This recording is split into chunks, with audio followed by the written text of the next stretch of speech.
Alright, magandang araw po sa lahat. Mukhang nagsimula na tayo dito sa recording natin. I hope I'm getting this correct.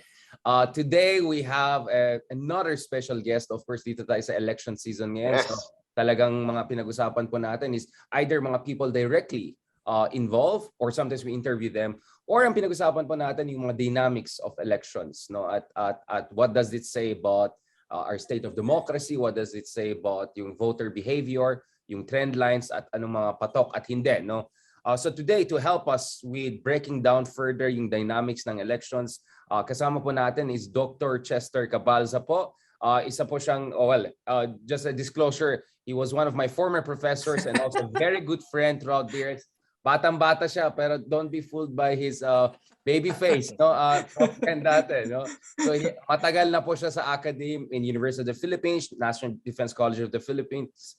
And of course, recently he also set up his own think tank na pag-usapan natin yan. But of course, we're also here because your think tank, which we're going to discuss shortly, nagpa-commission po kayo, di ba, ng isang survey which tells us something about the variability dito sa race na ito. So pag-usapan din po natin yan, maybe a bit of an executive summary about that. At base doon sa nakita ko, yung results ng survey niya hindi po masyadong malayo doon sa mga ibang more established surveys agencies na nakita natin. It's based on yung mga na-leak na nakita natin. So maybe we can discuss that a little bit. So maraming salamat, Dr. Cabalza, for joining us. And thanks, Mark, for being there. Sorry, I didn't recognize you. I'm so sorry. So yung isip ko all over the place. I'm trying to arrange a lot of things at the same time. So maraming salamat, Dr. Cabalza. Maybe a little bit to tell us about yourself, your research, and paano kayo na-involved dito as a foreign policy and now also a political analyst. Thank you. Maraming salamat, Richard. No, well, of course, no.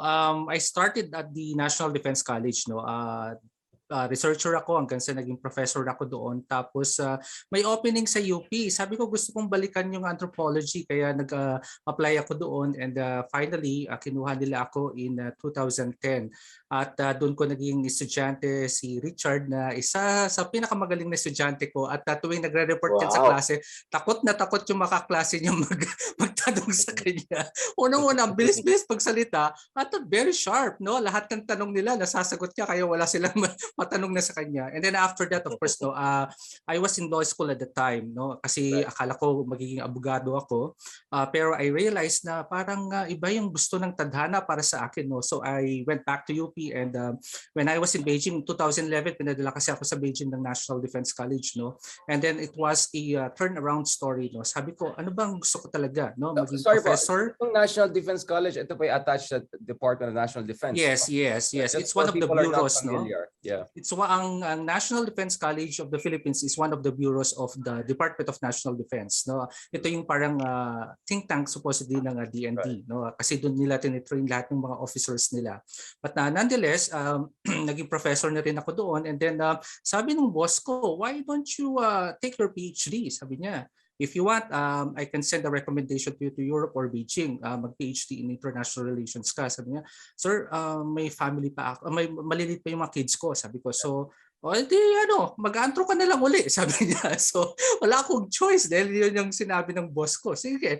And then it was it was a realization din. Kasi nga, tagal kong nawala sa antro kasi yung aking master's was international studies na dating kinuha ni Richard pero I left MIS at natapos ko sa Asian Center kasi nag-focus ako on China. So talagang yun yung doon ako dinala ng tadhana. And then pinadala ako sa China nga, no? And then after that, I went back here and then I started doing strategic culture kasi nga wala akong nakitang mga specialists and scholars doing that thing, no? So sabi ko, I think this is something, this is my niche, no? Anthropology related to international relations as nag-law school din ako. So doon yung parang package ko na nakita ko na may niche. And then all of a sudden, dumating na yung binombard na ako ng media. Una, ayoko pa kasi si Richard lang yung nakikita ko noon sa sabi ko, nandiyan naman na si Richard eh. Siya na yung bahala dyan. So sabi nila, para may different voices. Ka. Oo nga. Sabi, parang pag nawawala si Richard nasa abroad, ako yung pinupuntahan. So there was an endorsement coming from DND na, puntahan si Chester Cabalza. Sabi nila, sige. Tapos nag-usap kami ng DND. Sabi nila, okay, we want an anthropologist. No? Kasi ang China, mukhang yun ang ginagamit nilang strategy. O sige, gagawin ka naming spokesperson ng NDCP. O sige, basta on China, sabi ko ng ganyan. So until such a time, nagsasalita kami ni Richard. So hindi yun yung parang yun yung parang shadow ko over Richard kasi nga of course si Richard yung madalas ini-interview doon, and then bakit ako yung backup dito. But nonetheless, of course, hindi, it was kayo, mas baby face nga kayo eh. Ako yung parang senior dyan. But of course, it was a good transition kasi nga hindi naman talaga ako political science or IR. Siguro ang niche ko is on the national security and political anthropology. So until such a time, naging natapos ko yung aking dissertation on strategic culture, and then of course I graduated for my PhD in 2018. So natapos can you tell us a little bit about that concept? Ano po yung strategic culture? I'm sure culture and strategy is something people understand, pero pag naman mo yung dalawang idea na anong ibig sabihin niyan? Well, basically, in the Philippines, we lack that kind of vision. What do we really want? Kasi nga si China, alam naman natin, ancient times, meron na silang strategic thinking, strategic culture. Tapos tayo, inaral ko yung sa atin if we have a indigenous concept of security. At lumalabas, meron naman talaga. Yun nga lang, yung strategic culture natin, episodic. Ibig sabihin, dumarating pagkailangan lang. So hindi siya consistent, unlike in China na talagang nasa vocabulary na nila, and they really practice it. So tayo, mukhang hindi siya embedded in our culture, and sometimes lumalabas lang siya during events na nangyari, like during EDSA People Power, tapos itong West Philippines Sea Conundrum. So lumalabas naman siya kasi nakapag-lawfare nga tayo, nanalo nga tayo, di ba? That is a part of our strategic culture basically, So nagpa-manifest siya. And depending on who leads the country. So dapat yung leader mo rin may notion and practice when it comes to strategic thinking and strategic culture, kasi siya rin naman yung one of the stakeholders when it comes to doing that, Dr. Can you describe, can you define to us ano po yung strategic culture? Kasi I know lahat, my sense, Mark can also pitch on this, na ang foreign policy issue ay hindi masyadong pinag-usapan sa ating bansa until recently lang dahil sa West Philippine Sea. And even on that, as tama yung sinabi niyo po, episodic yung understanding. At sometimes masyadong, alam mo, parang usapang kalye pag pinag-usapan ng foreign policy. Si ganito malaki, si ganito maliit, doon tayo. And caricatured masyado yung issue ng foreign policy. Even we see presidential candidates talking about foreign policy as if awayan lang yan mga tambay sa kanto, no? So I think that tells us about the dearth of in-depth analysis, of foreign policy. With you, Chad, that is a reflection of also yung lack of it on the level of even our political elites and elite thinkers, no? I think even in the media, dun sa mga columnists and all, not many people extensively write on foreign policy here kumpara sa ibang bansa, kasi in ibang bansa yung mga foreign correspondents, my foreign policy analysts, it's a big tradition like in Washington DC. Pero sa Pilipinas parang konti lang. Kaya siguro dati ako lang in-interview ng konti kasi ako lang yung medyo bibo na all the way foreign policy, di ba? Maraming political analysts pero parang wala tayong pakialam sa mga kapitbahay natin. Right. Tama. Yung parang Amerika lang yung pakin natin, hindi nga Amerika lang, China yun lang. Southeast Asia, we have no idea what's happening, di ba? Pero they're in our backyard. In GIS, yung strategic culture, if you try to define it, based on my study, based on my dissertation, it's the manifestation of the of culture, that is translated through foreign policy, defense policy, and two other in our laws. Basically, because when we talk about culture, looking at the dimensions of national security, it's the heart and soul. Whatever you write, you craft for your policy. That's the embodiment of your thinking, philosophy, and emotions, basically. And that's the reason why it's written, it's coded. And that's what we call the strategic culture, But nonetheless, for the Filipinos, since in our culture, hindi tayo talaga yung writing people, more on talking people tayo eh. Hindi rin tayo reading people. Hindi rin tayo reading. More on oral tradition na. Hindi ka nagbabasa, diba? That's the point, More on oral. Makwento tayo eh. Salaysay, kaya yung kasaysayan, Kaya yung salaysay, laging kwentuhan. Kaya nga, kwentong barbero, ganyan yung mga lumalabas sa atin. But nonetheless, it took time for us to write. no, because of our historical experiences also. Because if you notice din, no, yung mga nagsulat ng ating kasaysayan, ng ating foreign policy were the former colonizers, at nakita natin may mga biases, no. It took time for us to write our own, no. Of course yung lagi kong nababasa yung sinusulat ni Richard, and I get his point, no, yung mga selfish elites natin, greedy elites natin talaga, hindi nila ginawan ng paraan para magkaroon ng inclusive growth, no, para lahat makaintindi at makaunawa sa lahat ng mga filosofiya nila. But nonetheless, that was the fault of our history basically, and the past administrators, no. If you look at the post-war until now, we saw Filipino leaders, but they lacked the capability to lead, and they were so selfish basically, because our political elites also were selfish. Nakita natin because the country has not arrived. And when we compare it to other Southeast Asian countries, bakit sila nagawa nila? Ang Pilipinas hindi. Then there must be something wrong in our culture. So tinignan natin yun. At inaral din natin in terms of our security. Kasi it has to translate to strategic culture, no? Nakita natin na we were so dependent too much to our foreigners, to foreign colonizers, particularly to the United States at the time, which became a superpower back then in 20th century. Tapos naging imperialist sila. But basically, nag-depend so much tayo sa external defense from them. So yung internal defense natin, nag-focus tayo, pero hindi pa rin natin na perfect. Then there must be something wrong in the culture, no? So inaral natin yun, kaya based from my FGDs and KII, yung FG for the group discussion, and of course yung key informants natin ng mga high profile, including Richard, just mga na-interview ko noon, nakita ko dun sa pag-aaral. Forward yung copy, Dr. Oo nga, no? One of these days, I would love I'll to cite your work. It's right, inspiring. thank you. And then we saw really that even amongst the security sector, defense and security sector leaders, no, they saw the gap. And really the gap comes from us, comes from them basically. Kasi nga hindi nila na-consolidate yung power, and basically that's the reason why you have scholarships. The problem with scholarships is that you get conditioned by other thinking. Nagawa naman ng mga Pilipino yan because we saw that from the ilustrados and the pensionados. Nagkaiba lang yung mga pensionados na ilustrado natin, naging enlightened sila. Kaya nga pinaglaban nila yung himagsikan, no, revolution when they went back to the Philippines. But that was different during in the succeeding generation by the pensionados, kasi naging sila Oreo, no? Brown outside, white inside. So nag-enjoy sila sa Tate. Pagdating nila dito, dala-dala nila ng pulisiya galing Tate, hindi nag-match dun sa kultura natin. And that became a big problem after. May adoption without adaptation. Right. Yeah, Yun naging problema. And of course, yun yung sinasabi ko sa mga military and civilian students ko, no? When you get scholarships abroad, try to be more Filipino. When you go back in the Philippines, mas alagaan ninyo kung ano yung natutunan nyo and become more Filipino, no? Idalhin ninyo, inaral ninyo, pero dapat it should adapt to the local culture, no? Yun ang sinasabi ko. Kaya ang problem kasi when you become a leader, you craft policies and you influence basically. Ang nangyayari diyan yung natututunan nila sa abroad na hindi applicable sa Pilipinas, no, sa kultura natin mga Pilipino. Yan ang naging problema.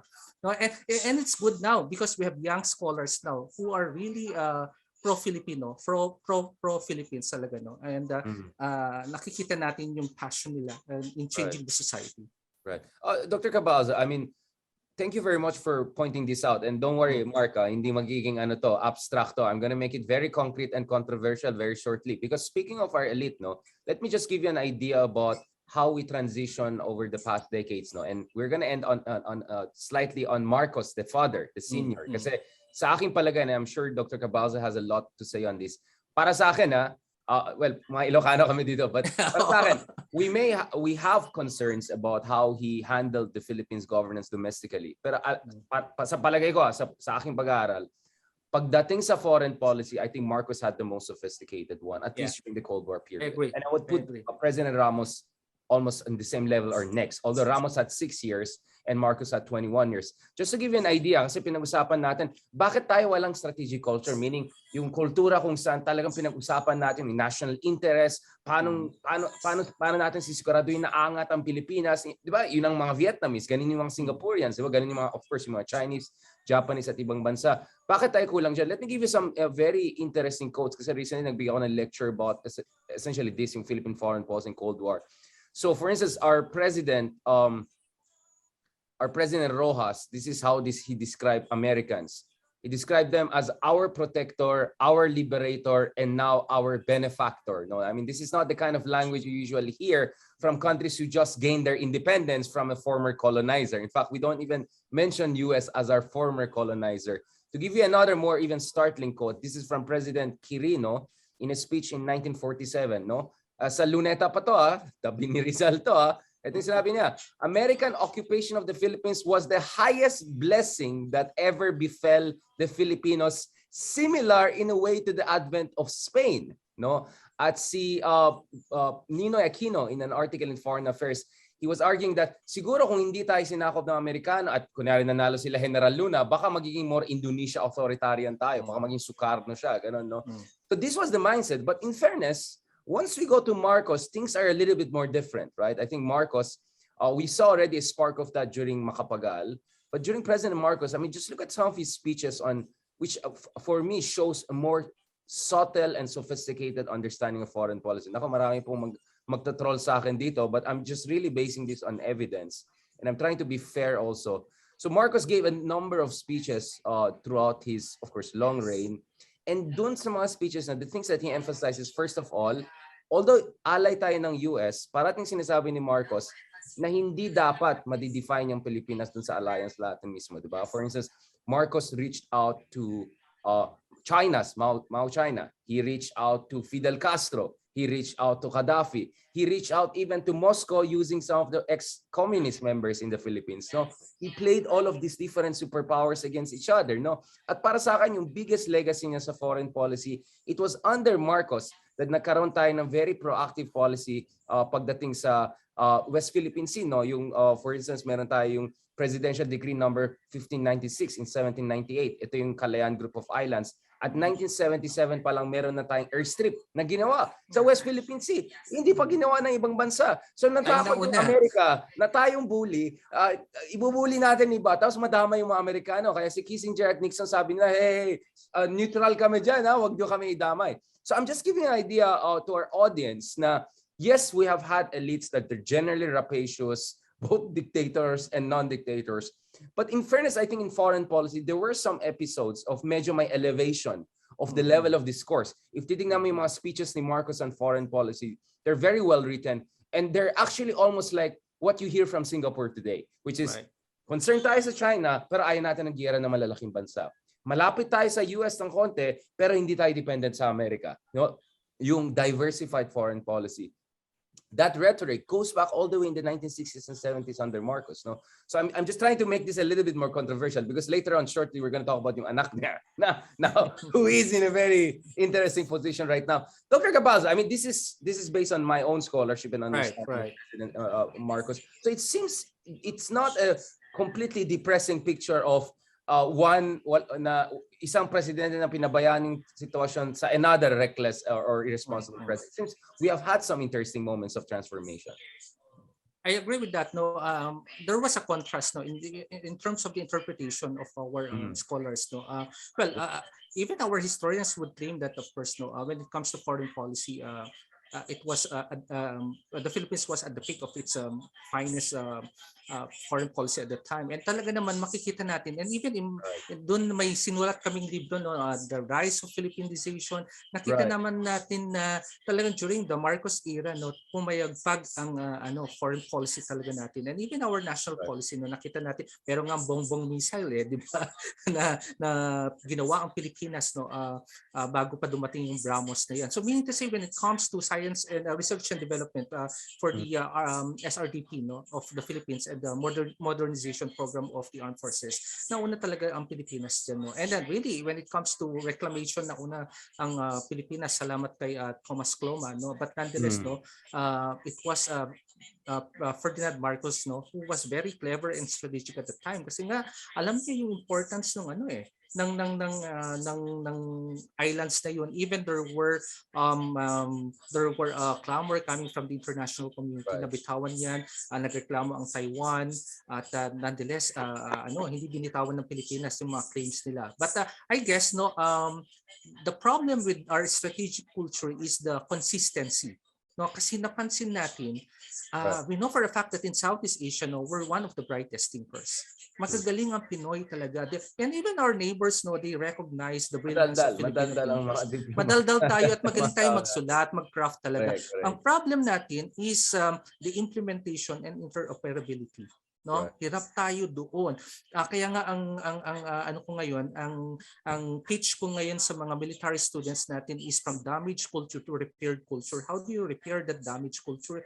It's by doing yung implementation. You're referring to Philippines' dependence on the US, right? This is the James Fallows thesis. Right. Ang malaking problema ng elite ng Pilipinas ay sila yung pinaka nag-benefit or nag-rely and violators.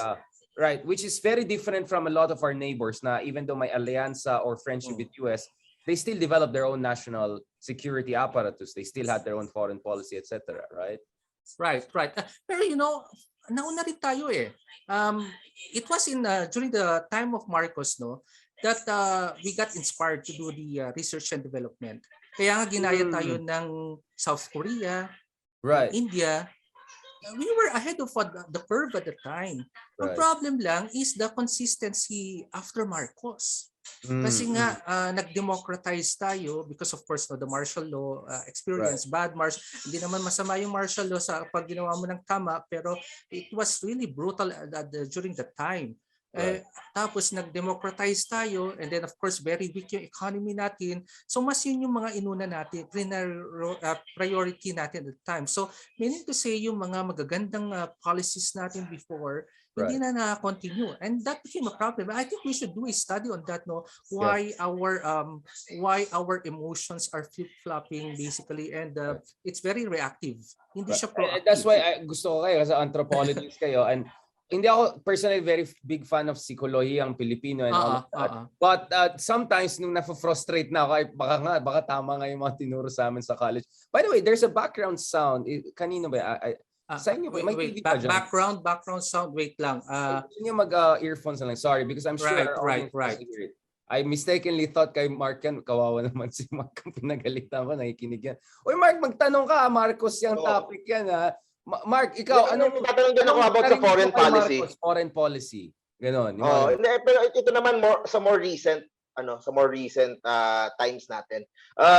Yung in terms of sa ASEAN na harmonization and yung how is it going ba so far, Prof?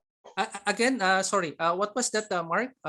Kasi 'di ba there were moves a few decades ago yung sa ASEAN, Southeast Asia, magkakaroon ng mas parang harmonization and market. Problematic yung ASEAN natin, no? Alam ni Richard yan. Bakit hindi din siya nagpa-prosper or parang walang effect din sa daily lives ng mga Pilipino? Alam mo naman when the ASEAN was established, through Gulf lang naman yan, Of course, Richard knows about the history about that, But of course, it was intended because of the Cold War and we should also thank ASEAN being one of the oldest regional organizations in the world. Kino-compare nga yan lagi sa European Union because of our achievements basically. But nonetheless, if you will use the ASEAN in some of the disputes and some issues in the region, may limitations din siya. Like a good example would be the West Philippine Sea, South China Sea issue. Nakita natin na naging battleground of hegemonic rivalry ang Southeast Asia because we know for a fact that dito naglalaban ang China at US when it comes to their on national interests. And definitely nakita rin natin na dependent yung mga kasi nasakop yung mga Southeast Asian countries, it's so hard for them to transition except for basically for Thailand. Kaya nga sinasabi nila yung mga magagaling na diplomats, mga Thai, kasi nga they know how to handle things and definitely bamboo diplomacy. Bamboo diplomacy go sila. Go with the flow. Kaya naging buffer zone sila, Maybe because that's the arrangement coming from their king, na go with the flow lang sila. But the problem with the Philippines Philippines din, kaya rin hindi naging solid ng Pilipinas kasi wala tayong solid leadership, no? Kung ang Thailand may king tayo, may the king tayo no na namatay na. It was very showbiz, no? Ang politics natin showbiz talaga, no? Very how would I say, ang term ng mga estudyante ko audio visual, no? Kaya audio That's a visual very good politics. observation. Yeah. Oo, audiovisual politics tayo ngayon. Kaya Very kung interesting. sino ang nakikita, sinong popular, yun na Spectacle. lang. Parang politics Spectacle. of spectacle. Exactly. Yeah. That's a Kasi very yung good sinasabi mo, Richard, na Right. na performative politics. Performative, No? yeah. That's absolutely true. Parang Indonesia and Thailand lang, no, yung Right. performative politics natin, because we are performers basically. The Philippines is a country of talented people, no, but nonetheless, a country of many talents, pero bakit hindi tayo nag-arrive as a nation state? Right. When in fact, we have high potentials. Marami tayong bisita around the world na na-amaze sa ating human resources. When it comes, the Filipinos are the best, one of the best human resources in the world. Pero bakit nagugulat sila? How come that your country, you keep on smiling but you kill each other? Sabi ng mga Germans. Tapos sabi nila, ang yaman-yaman nyo, pero bakit ang hirap nyo? No? You see the contrast. No, which is very frustrating, no? Especially us teachers, professors who are teaching, no, na paulit-ulit na lang yung naratibo namin. Wala rin magawa kasi even if we try to influence policymakers, ang tigas ng ulo nila because of their selfishness and their own personal interest. Right. Dr. Cabalza, balikan ko rin yung issue na ni-raise ni Mark, no? And I always joke na sometimes I'm more at home in Mexico than in Malaysia, right? Like tayo bilang Pilipino, mas nakaka-relate tayo sa mga Latino, no? Mga Latin American, Hispanic, American culture. Ang layo na nila sa atin, di ba? Kaysa yung mga fellow ASEAN countries natin. Exception of course our university ASEAN exchange student, nakikita ko yung solidarity. At masasabi ko yung mga Indonesian ang pinakamalapit sa atin na madaldal, na makulit, di ba? Kahit yung English nila, balugtod, go pa rin sila, di ba? So sila yung pinaka-close ko, Indonesians talaga sa Southeast Asia in many ways. So tama si Mark, meron din tayong insularity at may sense na hindi na-separate tayo. At parang pinipilit natin sarili natin dun sa mga kabila. Hindi naman tayo nag-Espanyol, di ba? So this is I think one of the things that we can talk about. But pwede ko balikan itong issue ni Marcos again, because I really think we have to talk about this more, because for instance there were two speeches by Marcos that really got my attention. One speech he gave, and look at the language, diba? Look at the framing and phraseology. This is in 1968. We must survive in Asia, postulates of Philippine foreign policy. So ito yung speech ni Marcos. Sabi niya, diba, aggravating this is the confrontation of the superpower which has drawn Asians, still weak with their newly won freedom, into the vortex of the Cold War. So in short, ang sinasabi niya dito is, dapat di tayo madamay dun sa mga away ng mga superpowers na yan. No? So dapat bibigay mo ng sapat na panahon yung mga mas maliit na bansa to grow on their own. Now, this is a leader of a country who's actually ally of the United States, and yet he feels enough confidence to essentially lecture the bigger powers, hey, make sure hindi kami madamay dun sa mga kalokohan niyo at saka away niyo, no? And in 1975, I think this is even more interesting. And dito nakikita ko yung echo ni President Duterte's The Independent Foreign Policy. Parang halos copy-paste ang nangyari dito. So this speech was titled The Philippines and the New Asia. Sinabi niya, we establish friendly relations with all countries on the basis of mutual respect for each other's national sovereignty, independence, and territorial integrity, and the principle of non-interference in each other's internal affairs. We seek to widen our relations with any country regardless of ideology to promote development.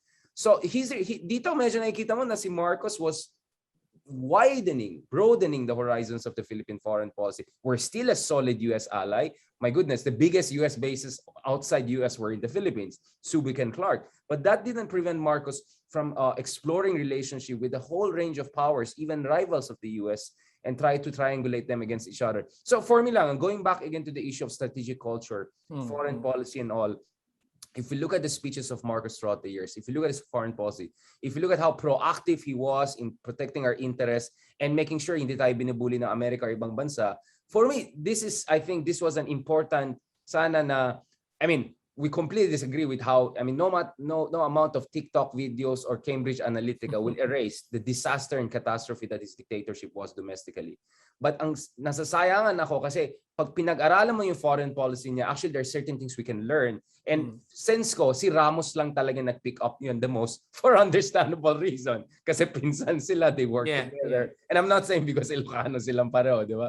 So, but for me nga, parang walang follow through eh. It took some time. And even yung panahon ni President Aquino, God bless his soul, there was a lot of efforts to assert our claims and all. Pero medyo kapos naman tayo in terms of playing this engagement diplomacy game. And sometimes parang masyado tayong umaasa sa lawfare while we're not doing our job on the ground, which is building our facilities and all. And then pagdating kay Duterte naman, halos opposite yung nangyari. Dinidismiss yung need for standing up for yung lawfare. Sobrang friendly sa China. But in fairness, may mga nangyari on the ground, especially thanks to Secretary Lorenzana. So tama po kayo eh. Yun ang problema natin. Kulang ng consistency. But I think the problem also there is that we don't bother to go back to our own history and learn from the right things we did in the past, no matter from whom, and try to apply those lessons to the times now. Kasi kung titignan mo, I'm sure Mark, di ba, nakikita mo sa social media, pag pinag-usapan ng West Philippine Sea, ang away, sinong mali? Si Aquino ba or si Duterte? Di ba? So for Aquino people, si Duterte ay pro-China, sinasabi na traitor siya. Pag kay Duterte naman, kanino nawala yung Scarborough Shoal? Kay Aquino yan, di ba? So si Aquino yung ganito. So na-stuck tayo dun sa level na yan. And we don't go back. We don't go to Ramos, to Marcos, and beyond that, to kind of understand how we can improve, what lessons we can learn, and we can move forward. No, I'm sure medyo controversial yung mga pinag-usapan natin dito. But I would really like to get your point of view, both you, Chester, and also Mark, no, because ikaw, meron kang your ears to the ground, no, at alam mo yung pulso ng masa. At yung siguro yung kakulangan talaga natin dito sa isang in-depth understanding of foreign policy. Yes, Dr. Cabalza. Alam mo, may isa pang alas si Marcos si McCoy was Imelda. Kasi ginamit rin niya yung kanyang asawa para maging kanyang soft power. No, siya yung prime diplomat. Pinapadala kay Gaddafi, kay Gaddafi, di ba? All around the world, and she enjoyed it basically. No, at first medyo doubtful siya of her role. But when she gained power and was able to absorb it, she really enjoyed it. Right. No, and I think that was it was a conjugal power basically, between the let me do something controversial. I'm gonna post the pictures. So if you look at it, this is the lecture I was giving. So here is the picture. Right. This is in style, diba? This is the Castro, right? This is Fidel Castro. Si Aimee sa likod, no? Hindi siya baby. Hindi ito baby. Kasama niya si Lenlen. Siguro, tingnan natin. Baka nandun sa likod. Di ba? Yung mga nandito. Tingnan mo naman si Imelda. Meldific talaga. Style. At ang passionista. Diba? Kumbaga, alam mo kung may social media during that time, influencer na sila. Talaga. Iba, tingnan mo naman. At ito, by the way, ang pinakakalaban ng US, muntik tayo nagkaroon nuclear war. Dahil pasaway ito eh. Kinukuha niya yung mga Soviet Union nuclear. Biglang muntik sila nag-war. And yet, look at it. They meld us on how chums and easy they are. Ito naman si Gaddafi. Kita mo talagang si Gaddafi, bata-bata pa siya nun. Si Ma'am, talagang gandang-ganda sila kay Ma'am, di ba? So you see talaga na ibang-iba talaga. But the picture I really want to show is this one. Yeah. This is Mao Zedong, right? Leader of China. At tignan mo naman, talagang you could see he's right. Who is this? Ito, of course, is Bongbong Marcos. I've attended the before. No, I regularly get invitations from the Chinese embassy. No, pag yung mga nila yung National Day Independence Day. No? And usually sa Shangri-La ginagawa yan. No. Talaga pag dumarating si Imelda, talagang yung red carpet and the warm welcome, grabe, bongga. Really, kakaiba. Nagbabago lahat at saka lahat nagugulat pag dumating si Imelda. And really, that's how warm China receives the Marcoses, no? And we could see the link. And of course, the special relations of this family to China, no? Vis-a-vis China to the Marcoses, no? And really, that becomes a problem. No? Pero it has to be understood by the people. No? Yung context, yung lagi sinasabi Richard, context and subtext of this. No? Babalikan natin yung history, bakit naging ganun. No? But nonetheless, no, kung titingnan natin yung foreign policy talaga ni Marcos, no, kakaiba siya. In a way that it was spectacular, and of course, no, I think he was influenced by Sukarno, no, during that time, kasi ang lagi niya tinitingnan is si Lee Kuan Yew, hindi pa niya masyadong idol at the time. Ang Indonesia talagang kanyang tinitingnan. Bata pa si Lee Kuan Yew, wala pa siya sa usapan. Wala, no? So Sukarno ng Indonesia, ito yung parang super playboy na gangster Yeah. ng Indonesia na pinaglaruan niya yung Soviet Union, China, and US. Siya yung nauna talaga dito sa region na yan. At this guy fought 20 years of guerrilla warfare. Yan. So kung napanood yung movie ni Mel Gibson na A Year of Living Danger. Yeah. Yan, pinag-usapan yung coup d'etat against Sukarno. So medyo nandito sa Quezon City film yung movie. Oh! Yeah, it was filmed here. It was filmed in Quezon City. Tapos, Tagalog pa yung ibang salita. When in fact, it's bahasa. Mel Gibson. Yeah, I watched that movie and there was a good literature about that. No? Kasi ginamit nila yung wayang kulit as a cultural interpretation of that. It's very, very, malalim na movie. No? I mean, it's based on a novel. It was based from a wayang kulit novel. No, yung characters mga wayang kulit characters sa mga yan. But really, it became special kasi nga yung mga ibang local actors natin were part of that movie, and of course, no, it was shot here in the Philippines. Nadadaya pa ng Hollywood noon kasi. Yeah. Ngayon, hindi mo na madaya ngayon kasi location na ngayon. Hindi naman Indonesia yun. Tapos nagpe-pray sila ng Muslim doon ng prayer ng mga Muslims, Ama namin sumasalangit ka. I could see that because syempre culture yung tinitingnan ko. No? Yeah. But now, of course, no, that there's a politically correct. Dr. Cabalza, so now let's transition into the son, right? Since pinag-usapan father and the latest elections. Can you project actually, do you have a copy of your graph? Yeah, I have my online copy here. So, Mark, may bago na tayong style. So, parang alam mo yung isang vlogger dyan, di ba? Nagpo-post ng mga Gawin din natin yan. So, mag-screen share na rin tayo. So, just in the background, Dr. Cabalza, can you first say something about your think tank? Okay.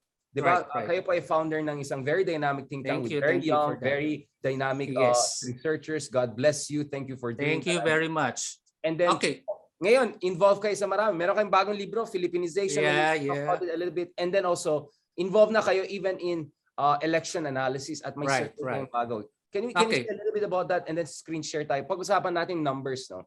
Sige.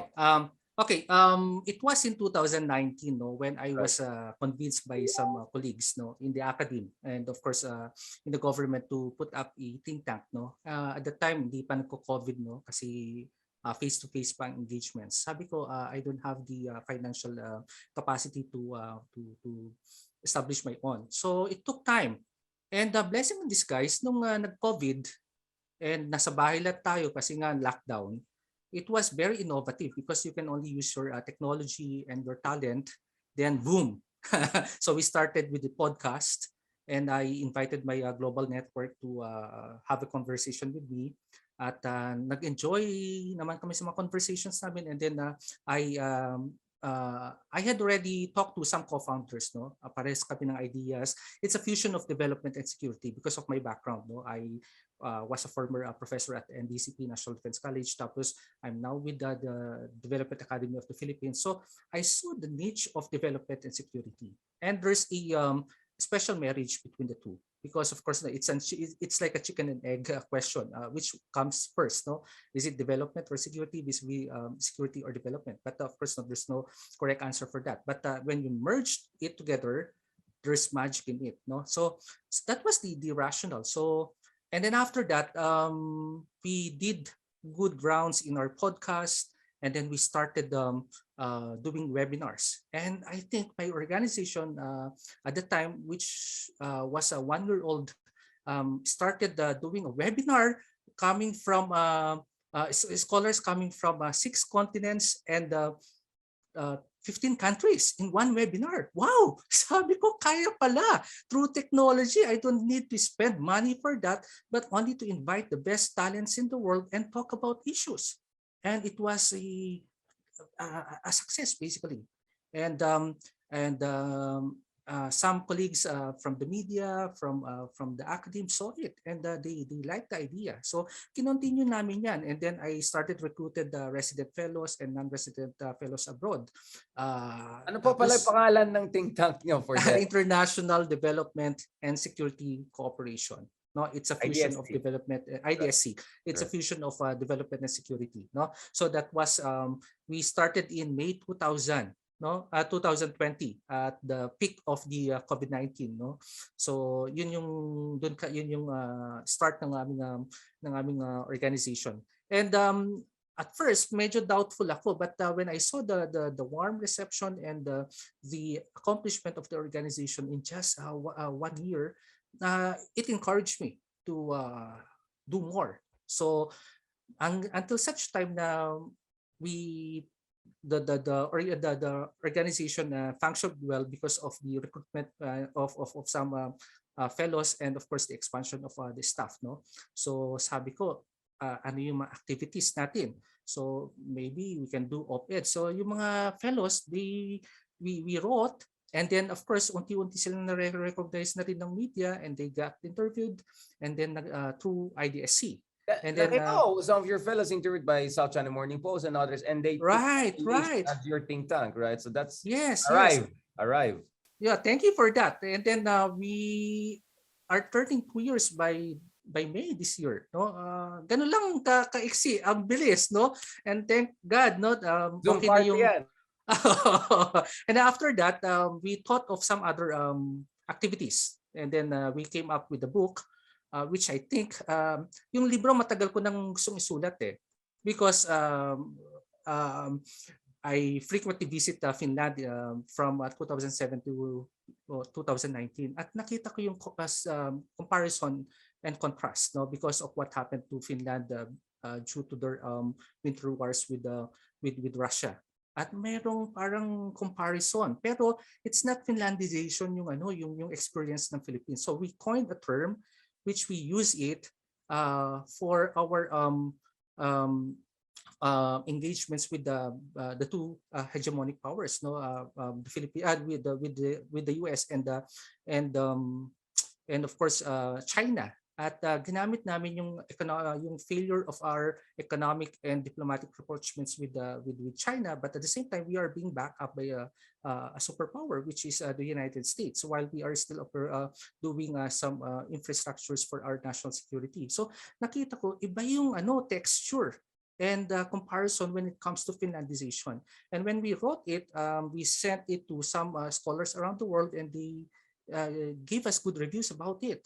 And natuwa ko yung concept on Philippinization can be used now as a political concept, an IR concept basically. I think that is something that is so kilig for me kasi hindi naman ako talagang political scientist. I'm a political anthropologist, no? So and then after that, I think other organizations saw what we were doing, and syempre medyo nagkakapera na rin yung aming organization. And during this election, sabi ko, I think we have to do something that would help us understand the trends, particularly poll surveys. No, we have, kasi kaya naman namin mag-interpret. And then we commissioned the Warwick, no, si Robin, Dr. Garcia, no, he's a good friend, kaibigan natin yan. And sabi ko, Robin, can you please do a survey this January, and we'll interpret it. And just to give a background, no? So Dr. Robin Garcia, sila po involved ngayon in more online surveys. So pag-usapan natin yan, Mark, di ba? Kasi we had some discussions. Yung mga kalye surveys, obviously hindi scientific yan, no? So punta ka sa kalye sa Bicol, iba yung makukuha mo dun sa kalye, sabi natin sa Baguio or Manila, di ba? So it's not random sampling. But ngayon, ang debate kasi ngayon is yung whether stick tayo sa analog, yung style nila SWS or Pulse Asia, or are we going to transition now to the more more online digital surveys? For instance, ano Mark, yung isang DG vote ba yan? DG vote, may mga ganon, 'di ba? Na may DG mga Voice, DG mga ganon, 'di ba? So but in fairness, Tangere. yes, I'm not very familiar with the methodology of employed by those people, and I'm not sure how their surveys track with the more established ones. But the WPR by Dr. Garcia na ka-partner nila Dr. Cabalza, in the surveys that is going to show now, their numbers are not too far from what I see from the more established ones. And yung methodology nila is actually cutting edge methodology. They still use some random sampling, but instead of going person to person, ang ginagawa nila is they're actually using kasi ginagawa yan sa ibang bansa, sa US, yung phone call for instance, no? Or pwede on internet or other modes. So yun po yung naging methods nila. So yeah, shortly pag-usapan siguro natin Dr. Cabalza, bakit kayo nag-decide na magpa-survey? Why do you think ang dami na nga survey, but pa kayo nakiano diyan? Right. Interesting question, no? And because why do you think this is even more credible or as credible as the more established ones? But na lang hindi right. Yeah. IDSC started through social media, and I think that was our niche, no? We gained acceptance and credibility because of our social media presence. And when I commissioned the Warwick of WNR of Dr. Garcia, because I know for a fact that he's using an online polling, I think it coincides also with the kind of study that we really wanted to interpret, no? Kaya nga nagkataon na online yung gamit nila kasi yung iba manual pa, and we know for a fact that online is the next normal, no? And of course this is the future. We're talking about the future, no? So hindi na masyadong ano. And we saw that they're using this kind of methodology, which I think will help us in our interpretation. Kasi Mark, ito yung methodology nila. So sa online, meron silang unique respondents, quota sampling, proportional fleeting. So hindi ito bara-bara, no? No, hindi. Sa face, yung mga, alam mo yung mga joke-joke na ginagawa namin on Twitter, malamang kung followers mo ay pro BBM, di magandang lalabas kayo. Kung pro Lenny, di puro Lenny lalabas, di ba?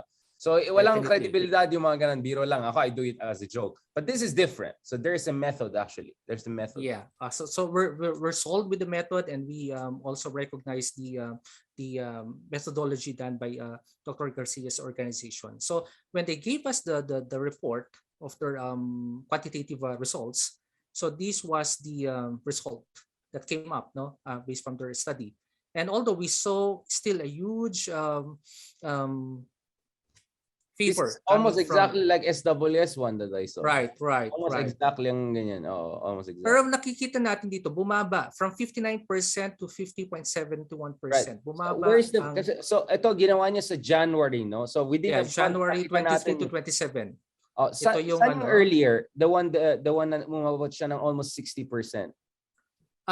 Hindi na namin sinali yung earlier, but itong January 23 to 27 lang ang pinakita namin kasi gusto namin ipakita, interpret why there was a slide in the survey. Almost double digit. So yung 60% si Bongbong, that was what date? Earlier yan eh. First week of January. Lumabas yung 60% pa that was the pre TV interviews. No? Right. Before Jessica Soho and Boy Abunda, basically. Right. No, although may nauna na siyang mga interview with Tony Gonzaga, pero hindi yun yung nag-reflect dun sa aming interpretation, no, because we tried to look at the performance of our presidential candidates, no, based from their debates during the two major shows, no, of Jessica Soho and Boy Abunda. At nakita natin medyo bumaba. Tumaas si President si Vice President Lenny ng 4% and going up to 20%, no, yung kanyang performance level at the time, no. And we could also see that yung ranking from BBM to Lenny, and then you have Isko, Ping Lacson, and Manny Pacquiao. No? So yun yung ito yung nakita natin. Yeah, hindi ito nakakalayo masyado dun sa nakita natin sa established. So just to be clear, there was almost a 9 to 10 points decrease kay Bongbong Marcos, diba? So he was reaching almost to 60%. So umabot siya ng 50% in December. But as a second preference, there was still 11% left. So he could actually even go to 60 plus, right? So medyo nag-peak na siya, no? He's going really to the maximum at 60%. this is still crazy, right? We haven't seen anything like that for quite a while. But medyo hindi ganun ka-solid, 'di ba? So may fluidity diyan. So we saw him dropping by almost 10%, still very high. Still In the very case of high. Lenny, she went from around what, 14-15% to almost 20%? Actually, she climbed from 16 to 19. 16 to 9, so around 3 to 4%, no? Right. And meron tayong 14% na hindi pa rin decided, no? So which can still go to any of these candidates down the road. So that's a very interesting. So kayo, anong basa nyo? Kasi for me, I remember very well, Bongbong Marcos was only 13% in the second quarter of Pulse Asia. So just over 6 months ago, number 3 siya behind Isko. Diba? Isko was like 14%. And then Sara was like close to 30%, 27-28%. So now with him going to 60% or now 50%, for me, this is wild, right? This is wild on so many levels, but also wild in terms of volatility. Mukhang it doesn't look like a solid 50 for him. So for me, feeling ko baka solid niya 20-25 lang, diba?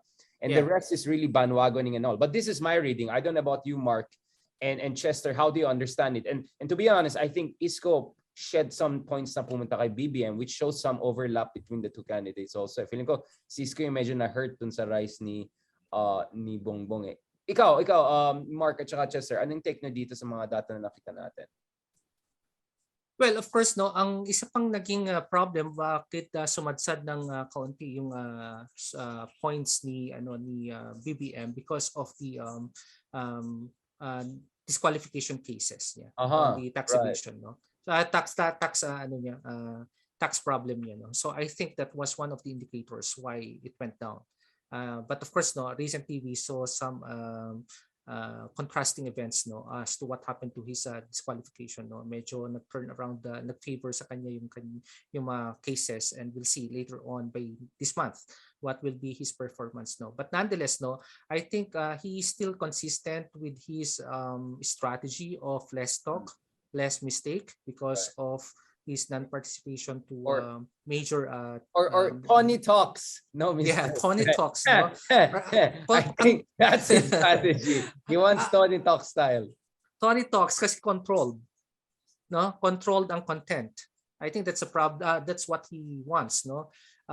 That's a problem, no, because if he becomes a president later on, there will be a disconnect to the people because you, of course, knowing our Philippine culture and society, you cannot just control people, our minds, our thoughts, our sentiments, no.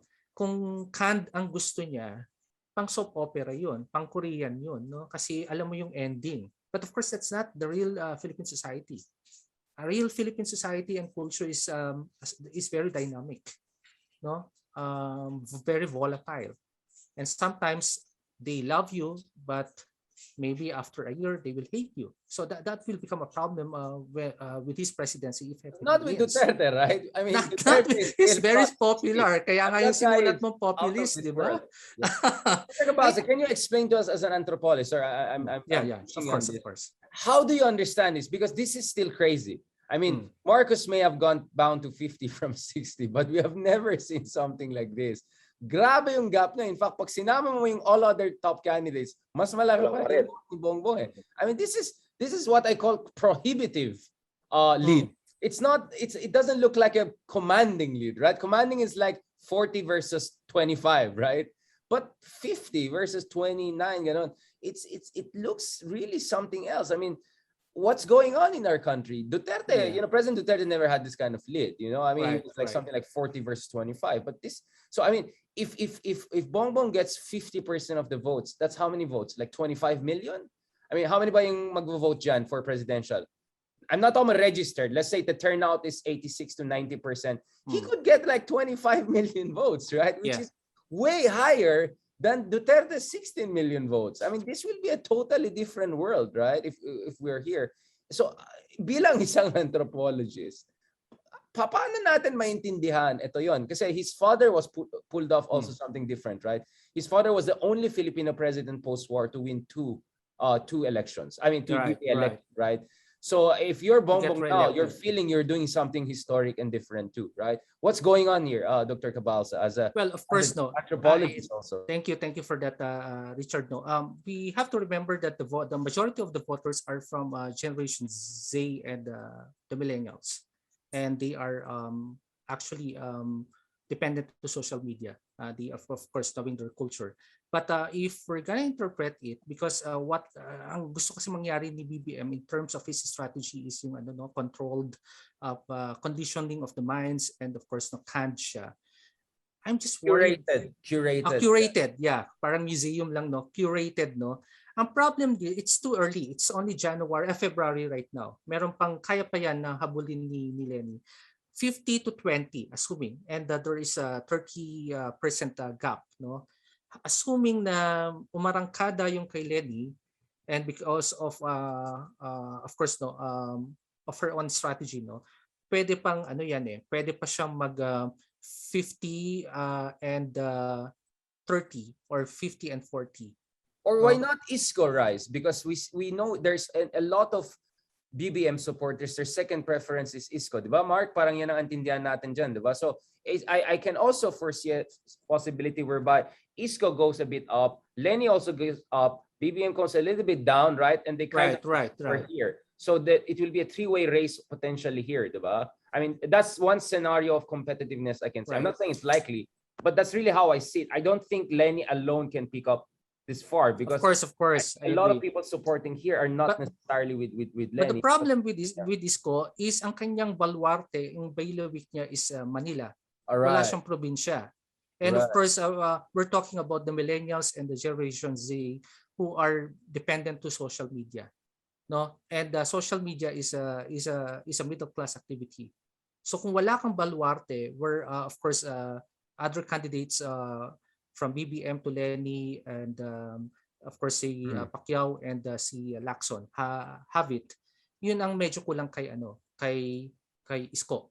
And his vice president also doesn't have that's another thing. Wala rin Mark, siyang probinsya. Can you tell something? Because just for disclosure, Mark, of course, is like one of the bigger prominent supporters of Mayor Isko. So Mark, anong take mo dyan sa ganun na analysis? Which, by the way, I kind of shared that analysis. That was my concern. At dito ang lakas ni BBM sa NCR. So how do you see this Isko situation here? Which is very different from how it was just a few months ago, right? Kasi yung mga latest surveys, iba naman. Isko is on second, si Lenny yung third. Pero this one, dito kay Prof, second si Lenny, third si Isko. So, ang question din naman din kasi, if hindi din kakain doon sa mga boto ni BBM, right, wala ding ibang mananalo eh. So, I guess that's the right question to be asking eh. Yeah.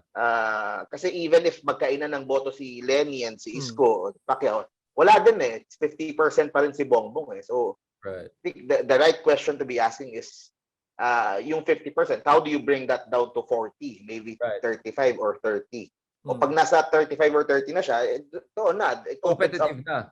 Competitive na. It opens up for another candidate. Kung si Lenny man yun or ano. Right. So, yeah. Another thing that's lifting up the performance of BBM is his vice president. No, of course, very popular Sara Duterte, no, amongst the vice presidentiables, no, mukhang angat. If you could see, can we show that? Can we go to the vice president? Kasi dito yung may sinulat. Tingnan mo, angat na angat. See, Sara got 49% as compared to 15.62 of Soto, and then 11.7 lang si Kiko, and then si Dr. Ong is 10.70, no. So talaga maki-carry over ni Sara si BBM basically. Yeah, I mean, I look at we saw that naman eh when we got Sara, parang the Sara votes got added to BBM. That's why he was able to jump big time, no? Kasi Sara ko lang nangyari eh.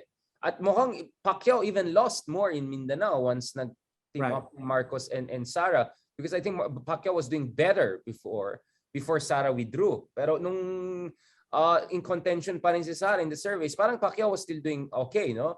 Pero ngayon, for instance, I saw some of the numbers, mas maraming Cebuano and Waray are voting for BBM preferential, no, than Tagalog. No, obviously not Ilocanos, but Tagalog. And the numbers are like close to 70% and above, no, in northern Mindanao or central Mindanao, some of these areas. So I really see that as Sara all effect, right? I don't see that as Bongbong being really the solid, I think it's the option. Duterte effect pa rin, no? The solid south carrying and lifting solid north, right? I mean, this is the situation we're seeing right now. Kaya nga, siguro I'll raise this issue, Mark, no, maybe you can tell us something about it, because ang isang malaking pinag-usapan is, what if the father suddenly goes for another candidate, a non-BBM candidate, and it looks like Isko Moreno is the most, I would say, top contender for that potential situation. Kayo, Mark, anong basa niyo doon sa situation? And ikaw also, Dr. Cabalza, maybe after Mark pitches in. Yeah, I think at this point, at the rate things are going, diba, that might be one of the few things na that could tilt or maybe move the needle pagdating sa how Marcos is yung kanyang lead over the other candidates if President Duterte decide to go in a different direction. Kasi if President Duterte supports BBM pa, malakas na nga si BBM, dadagdagan mo pa ng machinery ng administrasyon. That's almost impossible to beat. So yun ang tingnan natin dyan. Kung paano, how we will move in the next. But doesn't the COMELEC vote, I mean, critics would say the COMELEC vote is already saying the machinery is supporting BBM, isn't it? I mean, I'm not saying that, but the critics are saying parang ano yun, di ba? No, I mean machinery sa ground. I understand, but I mean, they would say that if even yung COMELEC mo ay mukhang nagpa-prefer kay Bongbong, then, like you can expect, where things are going. This is what the critics would say, right? But most of the commissioners, halos lahat na yata, are all Duterte appointees, diba? Hindi ako nagkakamali sa COMELEC. Right. So if they favor BBM, does that say that Duterte the father also likes BBM, or maybe the father doesn't have control anymore over them because nagtataya na yung iba dun sa future nila? I mean, oh, by the way, we're just saying. No, you're basing that because of the junking ng mga DQ cases. Oh. Yeah, but alam naman natin yung disqualification cases. It all boils down to rin naman sa Supreme Court. Doon pa din naman yung ano niya, 'di ba? So Right. Ikaw, Dr. Cabalza, anong take mo dito sa issue na yan? Marites tayo ngayon, no. There's from another camp, no, they're saying that of course if the DQ succeeds, no, for BBM, mukhang ilalagay nila si Aimee, no? Yun yung isang camp, kwento sa isang camp. But of course, no, if that happens, basically, of course, no, there's a tendency that, of course, no, since BBM is no longer running for that, of course, kasi first nag-favor naman sa kanya, no, but of course, tama si Mark too, no, it all boils down to Supreme Court now, no, and of course, kaya pa naman ilaban sa NBank yan sa COMELEC, but nonetheless, it will take time. But of course, no, if those rumors will, of course, no, continuously will penetrate the minds of the people, no, definitely it meron pa rin silang doubt of the possibility of BBM winning the elections. But of course, no, mga propaganda lang naman din ng ibang ibang grupo yun, no. But of course, no, I think if we try to look at it scientifically, no, mukhang strong contenders pa rin ang BBM Sara. And we'll see that in the succeeding debates, kasi yun lang naman yung pwede natin makita how they will try to convince their voters through debates and interviews, no.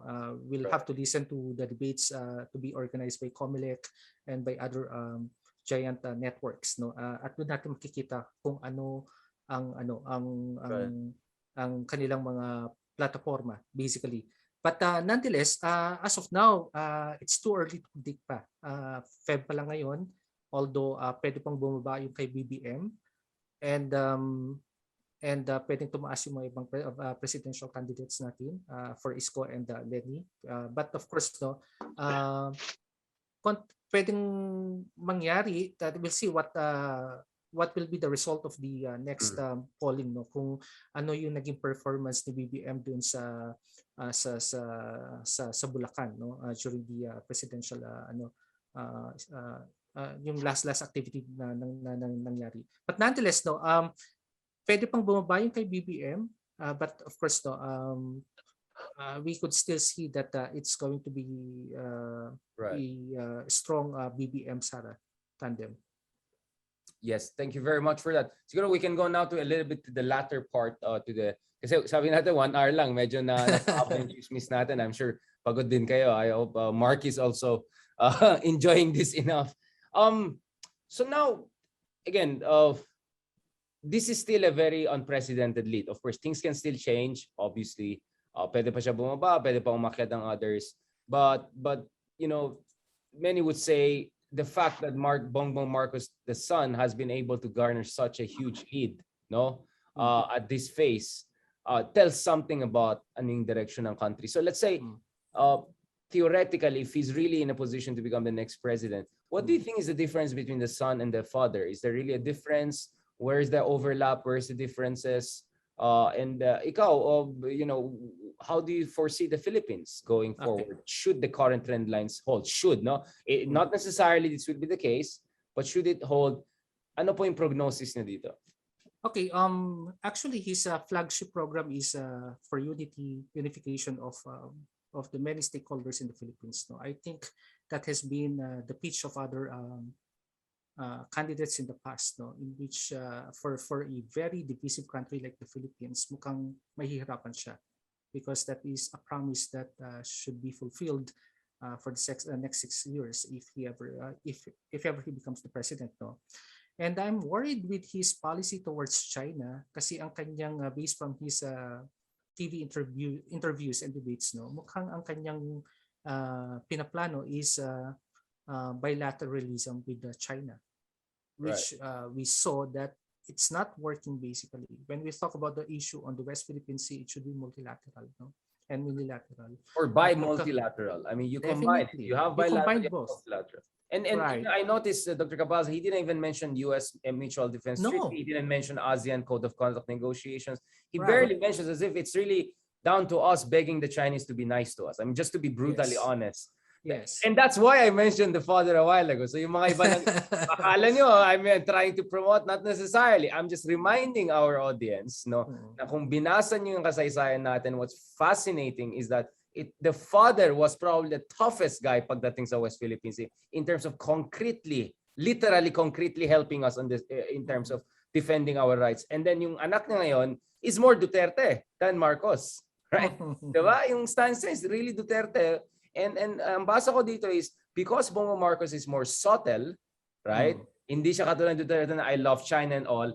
He can actually handle the same strategy with less backlash, right? So if you're worried about it, I think Bongbong Marcos could be more effective. And if they will be so successful, meaning the cartel situation will happen, Arroyo, Sara, all of these big players come together, work, and change the constitution, pwede nila palitan yung mga national patrimony provisions na ating saligang batas at essentially make it easy for us to join development with China, which means halos tanggapin na natin yung 9-dash line nila and we go against our own arbitration award. That's more possible under Bongbong Marcos than Duterte because Duterte is just all over the place, right? So yun yung nakikita ko. This is my prognosis on foreign policy as far as Bongbong Marcos is concerned. I agree with you, Richard, and that's a problem also for him kasi mukha sa mga sinasabi niya, he's not for diversification of relations. Right. Kasi very strong yung kanyang statement on bilateralism, which is, I think, erroneous for our experience in the past. It didn't work basically for the Philippines. And knowing that he is more welcoming for China if that will happen basically. And I think as thirdly, magiging problem niya rin si President Duterte if he wins and if Duterte still survives, no, because of the many how would I say it properly, yung mga kanyang mga sinasabi about BBM Marcos Jr. on his behaviors, being lazy, being spoiled brat. Mukhang pag halimbawa magiging critic niya basically si President Duterte if he becomes lazy in his administration. And of course, no, another thing in his family also, you have also the Araneta. Right. no, so may mga of course, no, I'm not trying to put controversy about it, but of course, no, there will be some questions also on the governance of his presidency because of the family dynamics that they have so far, no. So yun ang mga nakikita ko basically.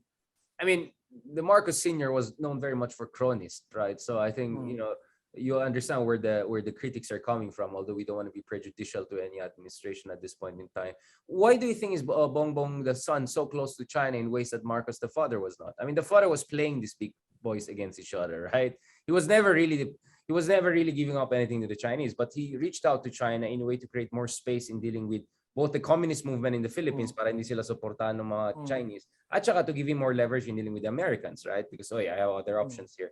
But the son seems to be very, very friendly with China. Where is because he has no other option because of his because of the family's bad experience with Washington. You know, for the fact that after they left Malacanang, they suffered a lot from the legal system of the United States, and after that, you mean the U.S. bothered to go after ill-gotten wealth? Yeah, so they're pissed off with that. Yeah, okay. There are still rumors that Bongbong is wanted in the United States. That's the reason why he's trying to evade Washington, basically. I'm sure may ibang wanted na nag-endorse sa kanila.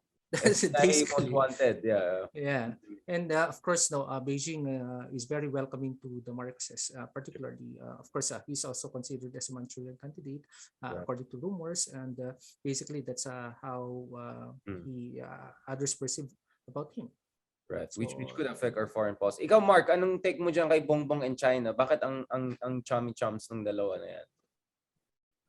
Yeah, yun nga eh. Yun ang isang worry natin dyan if ever Bongbong Marcos wins by a lot. So, malaki yung kung sakaling magtuloy yung trend ngayon and he wins by a large margin. Eh, baka more and more we are moving towards that direction. Na Handa ka na ba, Mark?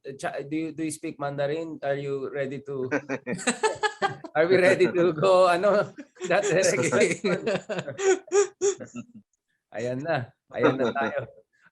Dr. Cabalza, maybe on last point, do you guys plan to also do some surveys on foreign policy? Does it even matter during elections? I mean, during last elections, we saw the jet ski comment made a lot of Actually, in that study, it's entitled the 2022 National Elections and Foreign Policy Prognosis. Right. No? Basically, we try to look at some of the engagements of the Philippines to other major powers. No? And in that ranking, mukhang ang lumabas is the US is still the preferred major partner, followed by Japan because of our economic dependence with them. And Russia, surprisingly, plays third. Wow! I hope I hope that will change if next week Russia does something. Of course, with the current Australia, yes, Europe, wala. Korea, K-pop. Yeah, pamang-apat lang yung China, no, because of the COVID-19 and because of the West Philippine Sea conundrum, no. So, yun pa rin yung problem natin with China, yung West Philippine issue natin with them, security problem natin with them. So that was the ranking based on the previous poll. Thank you very much for that, Dr. Thank you very much. Do you have any questions? Sabi natin, we have to keep this within an hour. Medyo lumabas tayo. Alam mo. Medyo basta na konti. Yeah, Thank you, Mark and Richard. Nag-enjoy ako. Ang saya pala ng podcast nyo. Yeah, actually, may mas masayang version pero nagbe-behave na kami ngayon. Of course. Oo, na kami. Otherwise, mga 3-4 hours yan. Maganda na stimulants nyo, whether kape man yan or something more. So thank you very much, Dr. Cabalza. Thank you very much, and have you in the future continue this kind of conversations. Kasi yun nga, sabi nyo nga, marami pang months na tira. A day is a lifetime in politics. Imagine 3 months, right? So still a lot can change. Kaya yung iba dyan, huwag kayo magalit sa akin. I'm just looking at scenarios, right? At yung iba dyan, pinag-usapan natin foreign policy ni Marcos the father.